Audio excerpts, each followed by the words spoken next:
ఆయోగ్ సమావేశం ప్రారంభమైంది. రాష్ట్రపతి భవన్ లోని కల్చరల్ సెంటర్ లో ప్రధానమంత్రి నరేంద్ర మోదీ అధ్యక్షతన 9వ పాలక మండలి భేటీ అయింది. ఈ భేటీకి పలు రాష్ట్రాల సీఎంలు, కేంద్ర పాలిత ప్రాంతాల లెఫ్టినెంట్ గవర్నర్లు, కేంద్ర మంత్రులతో పాటు నీతి ఆయోగ్ వైస్ చైర్మన్ సభ్యులు, ప్రత్యేక ఆహ్వానితులు పాల్గొన్నారు. 2047 నాటికి భారత్ ను అభివృద్ధి చెందిన దేశంగా చేసేందుకు వికసిత్ భారత్ 2047 పై ప్రధానంగా చర్చిస్తున్నారు. ఇక ఈ భేటీని విపక్ష పాలిత రాష్ట్ర ముఖ్యమంత్రులు బయాకాట్ చేశారు.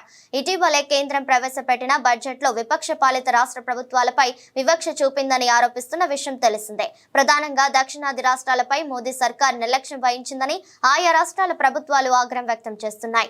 బడ్జెట్ కేటాయింపుల తీరుకు నిరసనగా నీతి ఆయోగ్ పాలక మండలి సమావేశాన్ని పలువురు సీఎంలు బహిష్కరించారు.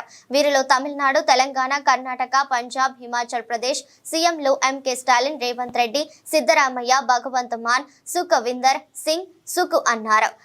జార్ఖండ్ సీఎం హేమంత్ సోరెన్ కూడా భేటీకి గైహాజరయ్యే అవకాశం ఉన్నదని సంబంధిత వర్గాలు వెల్లడించాయి. తాను నీతి ఆయోగ్ భేటీకి హాజరు కాలేనని కేరళ సీఎం విజయన్ కూడా ప్రధాని మోదీకి లేఖ రాశారు.